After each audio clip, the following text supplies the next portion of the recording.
आप देख रहे हैं फैमिली स्टोरी में आप सभी का स्वागत है। पिछली कहानी बेटी की दर्द भरी में हमने पार्ट 1 लेकर आए थे। आज मैं उसी कहानी की पार्ट 2 लेकर आई हूँ। पहले भाग में मैंने बताया था कि एक रात दुखद घटना हो जाती है।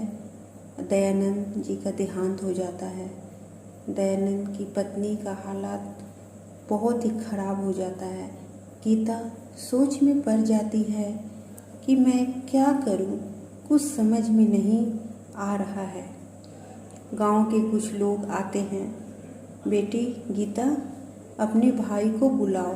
गीता अपने भाई को फ़ोन करती है, लेकिन भाई फ़ोन उठाता ही नहीं है। गांव वाले लोग आते हैं और बोलते हैं, बेटी गीता, भाई आ रहा है?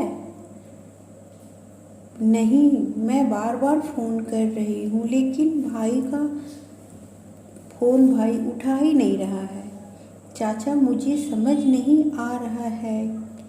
गांव वाले लोग बोल कि दयानंद का अंतिम संस्कार कौन करेगा?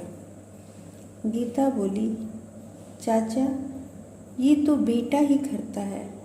गांव वाले लोग बोले कि गीता, आज तुम बेटा बनकर अपने पिताजी का अंतिम संस्कार करो। गीता अपने पिताजी का अंतिम संस्कार कर देती है। गीता सोचती है कि मेरे भाई को इतने बार मैंने फ़ोन किया पर उसने फ़ोन भी नहीं उठाया। क्या पता भाई कोई मुश्किल में ना फंस गया हो। गीता अपनी दोनों बहन को बोलती है, तुम दोनों माँ का ध्यान रखना, मैं शहर जा रही हूँ भाई को देखने। गीता शहर चली जाती है और भाई के घर के पास ही जाकर फ़ोन करती है, लेकिन फ़ोन नहीं उठाता है। गीता दरवाजे पे बेल बजाती है तो ओम बाहर निकलता है और अपनी बहन गीता को देखकर घबरा जाता है और बोलता है, तुम यहाँ?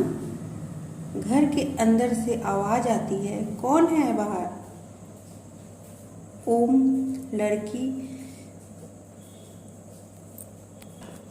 एक लड़की घर के अंदर से बाहर आती है, देखती है और बोलती है, कौन है आप?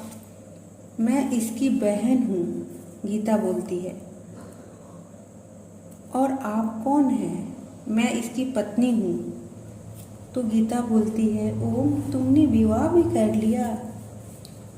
पत्नी बोली, ओम, तुम तो बोले थे कि मेरा इस दुनिया में कोई नहीं है,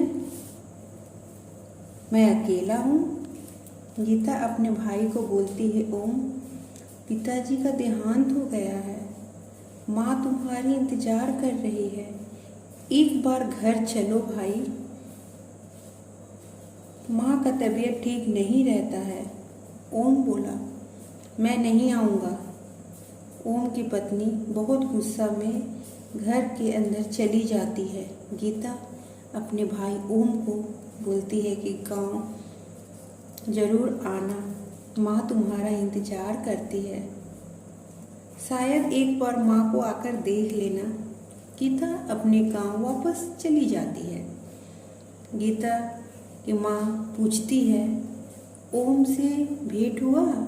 ओम कैसा है? गीता बोली, भाई आएगा माँ। माँ इंतज़ार करती रही। समय बीतता चला गया। कुछ महीनों बाद की बात है, गीता की माँ का देहांत हो जाता है। उसी दिन ओम गांव में आता है और देखता है कि मेरी माँ का देहांत हो गया है। गांव के लोग आते हैं और बोलते हैं, बेटी गीता, माँ का अंतिम संस्कार करना होगा, भाई आ गया है। गीता बोली, नहीं चाचा जी, पिताजी का देहांत हो गया, नहीं आया। माँ इंतज़ार करती रह गई, तब भी नहीं आया। आज माँ का भी देहांत हो गया है, मैं खुद अपनी माँ का अंतिम संस्कार करूँगी। गीता अपनी माँ का अंतिम संस्कार करती है और ओम शहर चला जाता है। कुछ महीनों बाद की बात है। गीता का विवाह गांव वाले सब मिलके कर देते हैं और गीता अपनी ससुराल चली जाती है। यह एक बेटी की दर्द भरी कहानी है। अगर दोस्तों आपको ये कहानी अच्छी लगे तो प्लीज़ हमारे चैनल को सब्सक्राइब करिएगा। जय माता दी।